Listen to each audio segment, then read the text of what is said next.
Alrighty. Hey, you guys, we're going to go over the my program evaluation plan on a journey to secure attachments.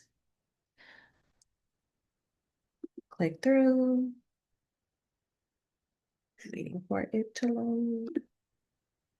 Awesome. So a little bit about what attachment styles are. Attachment styles are the pattern of relationships and how individuals connect with others in any sense of the word. Platonic, familial, romantically. Attachment styles are known to develop in early childhood and can be heavily influenced by the connections between a parent and child. There are four main attachments. There's anxious, avoidant, disorganized, and secure.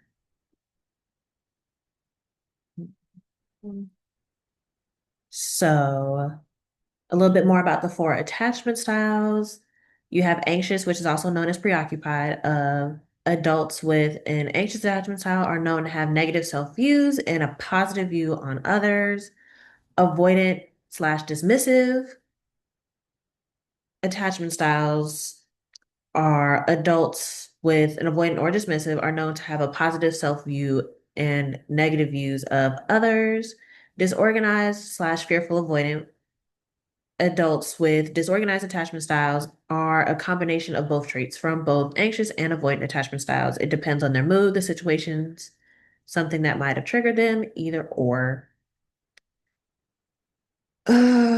Secure attachment styles show up. So, an adult with a secure attachment style means that they are typically comfortable expressing their emotions. They are comfortable communicating with their partner effectively, being able to emotionally regulate their emotions as well.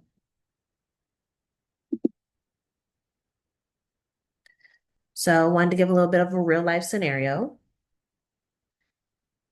Some real life scenarios would be you have an anxious attachment style. So, Jordan, who's 24, constantly checks his phone, anxious that his girlfriend hasn't texted him back. He often feels like he's too much and worries that his girlfriend might leave him when Jordan's girlfriend wants space. He receives that as a rejection from his girlfriend and in turn becomes clingy and seeking reassurance. That's how an anxious attachment style shows up. So, Andrea, who's 23, this would be an avoidant attachment style. Andrea, who's 23, enjoys dating but backs off when things get too serious for her. When Andrea's partner expresses an emotional need, she becomes distant and shuts down the connection. She prides herself on being an independent woman and often thinks she doesn't need a man. In moments of intense stress or discomfort, Andrea will isolate herself instead of reaching out for help. That would be seen in people with avoidant attachment styles. A disorganized attachment style would be Alex, who is who deeply craves, well, he's 21, he deeply craves connection, but also fears being hurt. In relationships, she may swing between being clingy and pushing their partners away. Their childhood was very chaotic with her parents, so they don't always trust love to be a safe option as well. They want closeness, but also fear being hurt by it as well. That would be someone who has a disorganized attachment style. A secure attachment style would be Toniyah, who's a 22-year-old psychology major in a long distance relationship with her boyfriend Isaiah. When they can't talk every day, she still feels confident in their bond, and if she feels upset or has a problem, she'll tell him directly. She trusts him and is supportive of goals and has a healthy friendships and boundaries outside of the relationship as well. So like that's not the full priority for her. A secure attachment style shows up with these kind of characteristics as well. Now, going on to the CDC six-step framework plan. Step one would be to engage the stakeholders, the internal stakeholders. I would love this to be a program at North Carolina A&T just to see how it works. I see it being very beneficial to the school. So the internal stakeholders would be counseling services, the counseling services department, the Department of Psychology, the Department of Counseling, and then student-led organizations as well, such as like student governments, Student Government Association, Psych High, Resident Resident Hall Association, just getting that word out there to the fellow students. External stakeholders would also be local mental health professionals and community relationship experts to stay current with the trends. I feel like they'd be very important and very fundamental to the success of this. So, click. Awesome. So, a little bit more about the program. Journey to Secure Attachment Style is a 4-week psychoeducational intervention meant for undergraduate students to learn more about their own attachment styles, some conflict resolutions, communication skills, and commitment theory in workshops that'll be held weekly by a licensed professional who I will hope come from the counseling services department, who specializes in attachment theory. And then they are able to train a student mentor so they have a peer as well. There will also be group discussions in these workshops, self-reflective journaling prompts, and optional couples counseling with counseling services or regular counseling or group counseling in these workshops. Each participant will fill out a pre-test, a post-test, and a follow-up survey for the program. I would really love these workshops to help students dive into those online resources, such as the attachment project that is very big on making sure people know their attachment theories, how that helps them, how that hurts them, how that shows up in their personal lives and their work lives, just so we all get a better understanding of how we communicate and how we make these connections with others can impact us in more than just a romantic way.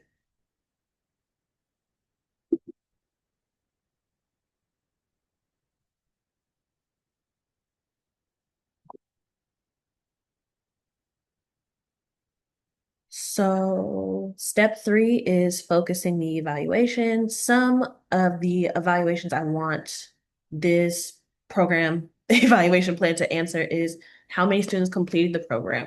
Is it still interesting for them in that kind of way? Did the student show knowledge of attachment theory and commitment concepts? Do they understand what the workshops are trying to tell them and how that impacts them? I would also want to know what is statistically different in the self-reported, finding those common themes and trends. How does the knowledge translate into their personal lives? I would love to see how they light up when they make the connection of, well, this might be me, and maybe this is why all of these things happen, or why this is an occurrence, or maybe this is what happens at my job because of this attachment style. And I would love to see that happen. The next question would be, was this program relevant to their needs? I would love to keep it relevant and current, especially with how today's dating pool in society is, because the situationships have become such a big trend for, I'll say like Gen Zers and millennials kind of thing, of having all the things of a relationship and not the commitment behind the relationship. In this program evaluation, I'd love to use a mixed methods design.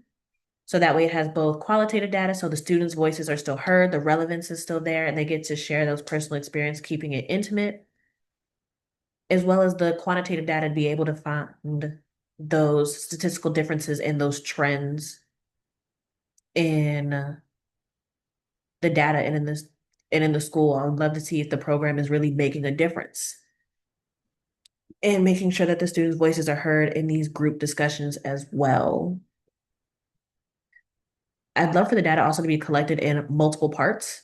That way you see the progress, like how in a program it'd be treated just like how a class is, where you have a pre-test of seeing what you know, maybe a middle exam to see, oh, you are picking up and there is an increase in the knowledge, and then a post-test to knowing what really stuck and what really is making an impact on you.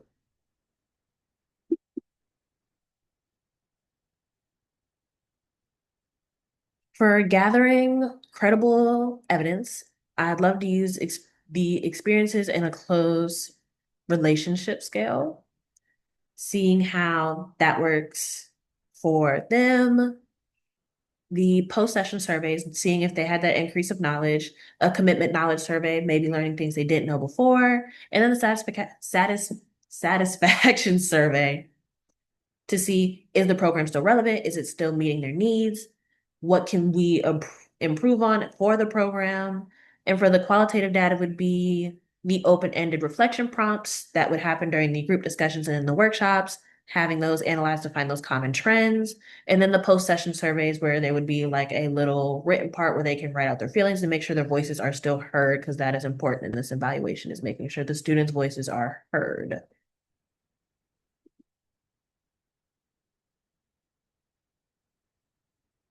To justify the conclusions, the quantitative data will be used to study the significant changes in attachment in both the anxious and avoidant in the pre to post test. Seeing, did students become less anxious and less avoidant in their attachment styles, how that impacts their friendships, just seeing if that knowledge is making an impact on them. I'd love for the descriptive statistics that are used in the study would be the satisfaction scores and the attendance trends to make sure that people are still showing up to the program, and then making sure that they're still happy with the program, that the relevance is still there, that the need is still there, and the want is still there to learn more about the program. The qualitative statistics would come from the group discussions held in the weekly workshops and being able to analyze the same trends of, is it still situationships? Is something else still there? Is there an increase in commitment relationships with the knowledge being given out to the students? Mm. And then we could also use those patterns and trends to basically update the program as well as a side thing. Um, in step 6 would be to ensure use and share lessons learned. The data that will be collected from this program, I would love to share with campus partners such as like counseling services, and I would love it to be used in what North Carolina Agricultural and Technical State University have as a Aggie Wellness Week, where they put on a bunch of mental health days, mental health like workshops around campus, trying to spread the word of mental health and checking on the students' wellness and well-beings. Um, I love for this program to be presented as at a research symposium. Seeing the data collected could be amazing results and be beneficial to the next researcher. Um, the data will also be compiled into different infographics to be displayed around the campus. They have a bunch hanging up in the new science building where the psychology department is, to share the data that was learned in these studies, in this program evaluation. See, this is what happened. And I'd love for the lessons of this program to be used in a classroom setting, especially with the freshmen of like, they usually have like College 101 or like those freshman seminar classes where they learn the difference and difficulties of how to like maneuver with college. I'd love for this to be in a classroom setting and hopefully become a permanent part of the curriculum in Psychology 101 for the psych department, of learning how to make these connections and these friendships to make more emotionally safe relationships in their college career path.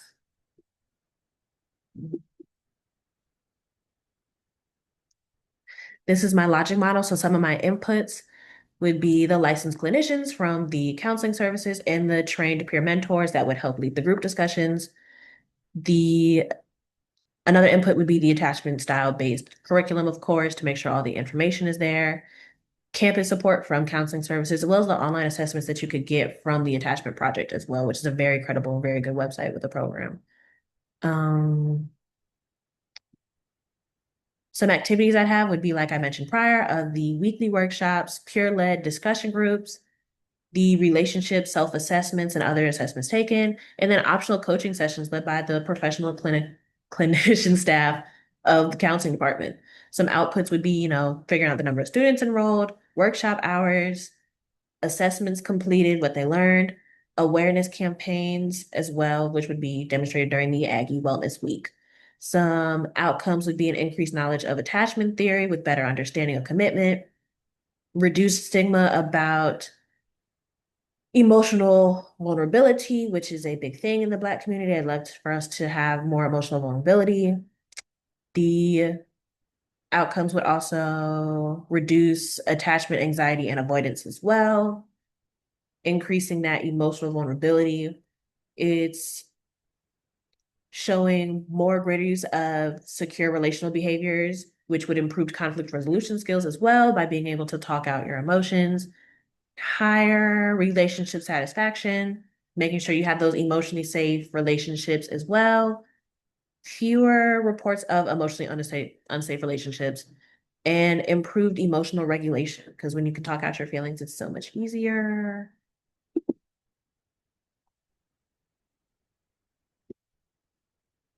So some of the differences with the KPI research proposal and the program evaluation plan, the purposes of both the research proposal is to get a better understanding of insecure attachment styles on romantic relationships would be for my KPI topic of using that kind of aspect.